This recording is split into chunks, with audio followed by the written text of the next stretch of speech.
गौरी देवी राजकीय महिला महाविद्यालय अलवर में बीएससी भाग द्वितीय की कक्षा का स्वागत है। बच्चों, मैं डॉक्टर वीएन पांडे आपको प्राणी शास्त्र का द्वितीय प्रश्न पत्र फिजियोलॉजी एंड बायोकेमिस्ट्री पढ़ा रहा हूँ। इसमें आपका पहला यूनिट पूरा हो चुका है। आज से हम इसका सेकेंड यूनिट पढ़ेंगे और इसमें जो पहला टॉपिक है वो है फिजियोलॉजी ऑफ नर्वस सिस्टम, तंत्रिका तंत्र की कार्यकी। शरीर में विभिन्न अंगों के बीच में कोऑर्डिनेशन करने के लिए दो प्रकार की व्यवस्थाएं पाई जाती हैं। एक एंडोक्राइन सिस्टम कहलाता है, जो कि केमिकल कोऑर्डिनेशन माना जा सकता है। विभिन्न हार्मोन्स के द्वारा शरीर के विभिन्न अंगों के बीच में कोऑर्डिनेशन या तालमेल का काम एंडोक्राइन सिस्टम करता है। दूसरा नर्वस सिस्टम कहलाता है, जो एक तरह से वायर्ड या वायरिंग किया हुआ नेटवर्क है और ये भी तंत्रिकाओं के माध्यम से, तंत्रिकाओं के द्वारा विभिन्न अंगों के बीच में कोऑर्डिनेशन या तालमेल का काम करता है। तंत्रिका तंत्र के नर्वस सिस्टम के दो भाग हो सकते हैं। एक तो सेंट्रल नर्वस सिस्टम कहलाता है, केंद्रीय तंत्रिका तंत्र, जिसमें ब्रेन और स्पाइनल कॉर्ड आते हैं। और दूसरा पेरिफेरल नर्वस सिस्टम, परिधीय तंत्रिका तंत्र कहलाता है, जिसमें सभी तंत्रिकाएं शामिल होती हैं। इसी तरह से नर्वस सिस्टम को सोमैटिक और ऑटोनॉमिक नर्वस सिस्टम के रूप में भी विभाजित कर सकते हैं। जो सेरिब्रोस्पाइनल सिस्टम है वो सोमैटिक कहलाता है, अर्थात विभिन्न अंगों को वॉलंटरी मूवमेंट देने के लिए काम करता है। और जो आंतरिक अंगों का तंत्रिका तंत्र है वो ऑटोनॉमिक नर्वस सिस्टम कहलाता है, वो हमारे नियंत्रण में नहीं होता है। ऑटोनॉमिक नर्वस सिस्टम में दो प्रकार की तंत्रिकाएं पाई जाती हैं, सिंपैथेटिक तंत्रिकाएं और पैरासिम्पैथेटिक तंत्रिकाएं। सामान्य अवस्थाओं में अधिकांश जीवों में, अधिकांश अंगों में जो सिंपैथेटिक तंत्रिका है ये अंगों को एक्सीलरेट करता है, गति देता है, जबकि जो पैरासिम्पैथेटिक नर्व्स हैं इनके स्टिमुलेशन से इनहिबिशन होता है, गति में अवरोध होता है। तो जो तंत्रिका तंत्र है इसका निर्माण की इकाई न्यूरॉन या तंत्रिका कोशिका या नर्व सेल होती है। सबसे पहले हम एक नर्व सेल का स्ट्रक्चर देखते हैं, स्ट्रक्चर ऑफ ए न्यूरॉन, क्योंकि यही रचना और कार्य की इकाई है तंत्रिका तंत्र के। एक न्यूरॉन के तीन प्रमुख भाग होते हैं, सेल बॉडी या साइटोन, एक्सॉन और डेंड्राइट। जो सेल बॉडी होती है ये बहुकोणीय हो सकता है या गोलाकार या अंडाकार हो सकता है, और इसमें एक न्यूक्लियस पाया जाएगा। न्यूक्लियस के अंदर एक बड़ा सा न्यूक्लियोलस पाया जाएगा। साथ ही साथ साइटोप्लाज्म में निसल बॉडीज पाए जाते हैं। ये निसल बॉडीज वास्तव में न्यूरोट्रांसमीटर का निर्माण करने वाली रचनाएं हैं। सिंथेसिस का काम यहाँ होता है, न्यूरोट्रांसमीटर बनते हैं। पूरी की पूरी साइटोन या सेल बॉडी को ग्लायल कोशिकाएं घेरे हुए रहती हैं। इसी सेल बॉडी के एक स्थान को एक्सॉन हिलक कहते हैं। एक्सॉन हिलक से एक तंतुरूपी धागे नुमा रचना एक्सॉन निकलता है। एक्सॉन की लंबाई भिन्न भिन्न हो सकती है। कुछ मामलों में एक्सॉन 1 मीटर तक लंबा भी हो सकता है, कुछ मामलों में बहुत छोटा हो सकता है। एक्सॉन के साइटोप्लाज्म को एक्सोप्लाज्म कहते हैं और इसकी झिल्ली को न्यूरिलिमा कहते हैं। एक्सॉन का जो अंतिम सिरा होगा वो शाखित हो जाता है, उसमें से बहुत ही छोटी छोटी शाखाएं निकलती हैं और इन शाखाओं पर बटन जैसी रचनाएं पाई जाती हैं। ये जो शाखाएं हैं ये अगले नर्व सेल से या मांसपेशी कोशिका से संपर्क करने का काम करती हैं। सामान्यतया एक न्यूरॉन में एक ही एक्सॉन होगा। इसके अलावा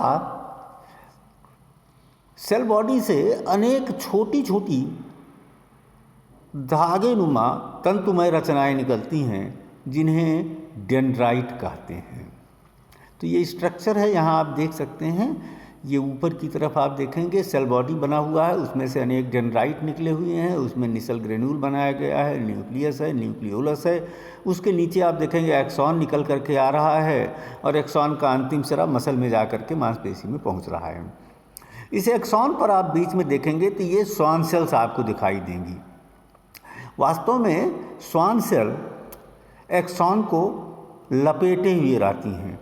एक एक्सॉन को अनेक स्वान कोशिकाएं, जैसे इस एक्सॉन पर आप देखें 3 कोशिकाएं इसको घेरे हुए दिखाई दे रही हैं। ये मात्र डायग्रामेटिक है, 3 ही नहीं है, बहुत सारी कोशिकाएं एक्सॉन को घेरे हुए रहती हैं। वास्तव में इस घेरने की प्रक्रिया को मैं आपको बताऊंगा, आप इस तरह से समझें कि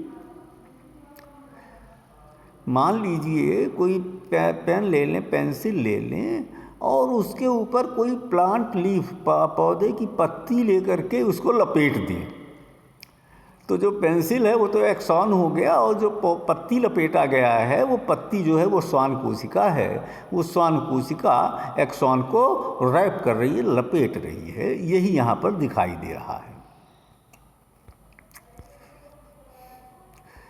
कितने फाइबर्स निकले हुए हैं एक न्यूरॉन से, इसके आधार पर न्यूरॉन को 3 कैटेगरी में बांटा जा सकता है। एक यूनिपोलर, जैसे यहाँ आप देख रहे हैं नीचे डायग्राम है। यूनिपोलर में आप देखेंगे सेल बॉडी है, उसमें से एक एक्सॉन निकला हुआ है। डेंड्राइट का अभाव दिखाई दे रहा है, डेंड्राइट नहीं पाए जा रहे हैं। सेरिबेलम में जो ब्रश सेल्स पाई जाती हैं वो इसी प्रकार की कोशिकाएं होती हैं। ये यूनिपोलर है। दूसरा बाईपोलर, आप देखेंगे ये साइटोन है, उसमें से एक एक्सॉन निकला हुआ है और एक ही डेंड्राइट है। तो जहाँ एक एक्सॉन और एक डेंड्राइट पाया जाए वो बाईपोलर कहलाएगा, जैसे रेटिना की कोशिकाएं। और तीसरा मल्टीपोलर हो सकता है, जहाँ एक्सॉन तो एक है लेकिन डेंड्राइट की संख्या बहुत अधिक है, जैसे यहाँ आप देख रहे हैं। स्पाइनल कॉर्ड के मोटर न्यूरॉन इस प्रकृति के होते हैं। तो ये 3 कैटेगरी हो सकती है न्यूरॉन्स की, यूनिपोलर, बाईपोलर और मल्टीपोलर। यहाँ नीचे जो डायग्राम दिया गया है ये माइलिनेटेड नर्व फाइबर का एक डायग्राम है। जैसा मैं आपको बता रहा था कि एक्सॉन को स्वान सेल घेरे हुए रहता है। तो यहाँ बीच में आप एक्सॉन देख रहे हैं, ये सेक्शन है, ट्रांसवर्स सेक्शन काटा गया है। बीच में एक्सॉन दिखाई दे रहा है और उसके ऊपर लपेटे हुए स्वान कोशिका 2 या 2.5 परत यहाँ लपेटे हुए दिखाई दे रही है। तो ये एक माइलिनेटेड नर्व फाइबर का सेक्शन है। माइलिनेटेड और नॉन माइलिनेटेड नर्व फाइबर्स क्या होते हैं ये देखें जरा सा। जैसा मैंने बताया कि जो एक्सॉन होता है वो स्वान सेल के द्वारा घेरे हुए रहता है, घिरा हुआ रहता है, और ये जो उसकी कवरिंग है ये कवरिंग माइलिन कहलाती है, माइलिन शीथ कहलाती है। जिन एक्सॉन्स को माइलिन शीथ घेरे रहती है उन्हें माइलिनेटेड कहते हैं, और जो बिना माइलिन शीथ के हैं उन्हें नॉन माइलिनेटेड कहते हैं। डेंड्राइट हमेशा ही नॉन माइलिनेटेड होंगे, अर्थात जो स्वान सेल हैं वो एक्सॉन को ही घेरेंगे, डेंड्राइट को नहीं। मैमेलिया में देखा गया है कि अगर कोई भी नर्व फाइबर 1 माइक्रोन 1 माइक्रोन से अधिक डायमीटर का है तो उस पर माइलिन घेरे हुए रहेगी। जो उससे पतले नर्व फाइबर्स होंगे 1 माइक्रोन से भी पतले, उनमें माइलिन नहीं पाया जाएगा।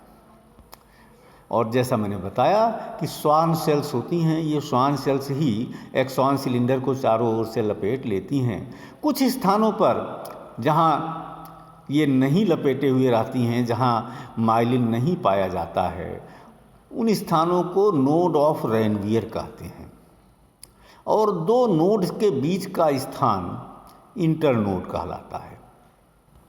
यहाँ आप देखेंगे नोड ऑफ रेनवियर शायद इसमें बनाया हुआ, ये देखें, ये नोड ऑफ रेनवियर हो गया, एक और दो नोड ऑफ रेनवियर इसमें दिख रहे हैं, और दो नोड्स के बीच का स्थान इंटरनोड कहलाता है, यहाँ दिखाई दे रहा है।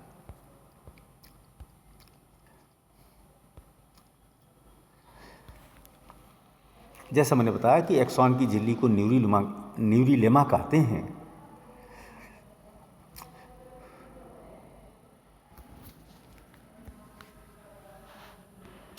जो एक्सॉन होता है उसे एक कनेक्टिव टिश्यू घेरे रहता है जिसे एंडोन्यूरियम कहते हैं। एंडोन्यूरियम नाम के कनेक्टिव टिश्यू के द्वारा एक्सॉन घेरा रहता है।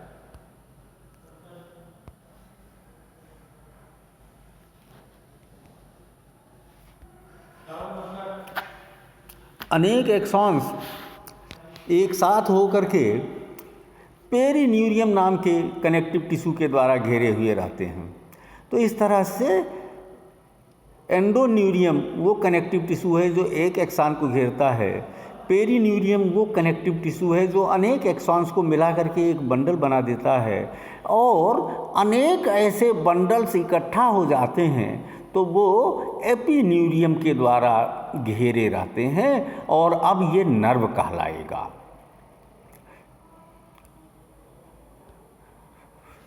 नर्व फाइबर का डायमीटर वेरी कर सकता है, अलग अलग हो सकता है। जो मोटे फाइबर्स होते हैं उन्हें ए कहते हैं, जो उससे मीडियम साइज होते हैं उन्हें बी फाइबर कहते हैं, और जो बहुत पतले फाइबर्स हैं उन्हें सी फाइबर कहते हैं।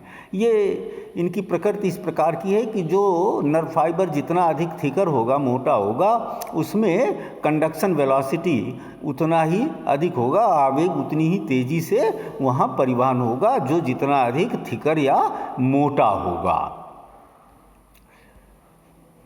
जो न्यूरॉन्स हैं इनकी सेल बॉडीज या साइटोन सेंट्रल नर्वस सिस्टम में ही स्थित होते हैं। ये सेंट्रल नर्वस सिस्टम के भाग हो सकते हैं, ब्रेन हो सकता है, स्पाइनल कॉर्ड हो सकता है, और गैंग्लिया हो सकता है। तो सेल बॉडी सदैव इन्हीं स्थानों पर स्थित होगी, और जो एक्सॉन हैं वो तंत्रिकाओं का निर्माण करेंगे। इसी तरह से ग्रे एंड वाइट मैटर की बात की जाती है, तो जो सेल बॉडीज हैं और डेंड्राइट्स हैं और जो नॉन माइलिनेटेड फाइबर्स हैं इनको ग्रे मैटर कहते हैं। जबकि जो माइलिनेटेड नर्व फाइबर्स हैं इनमें एक माइलिन के कारण चमक होती है, शाइनिंग होती है, सफ़ेद चमक होती है, और इसीलिए इन्हें वाइट फाइबर या वाइट मैटर कहते हैं। तो इसी से मस्तिष्क में श्वेत द्रव्य और धूसर द्रव्य ग्रे मैटर और वाइट मैटर की कॉन्सेप्ट विकसित की गई है।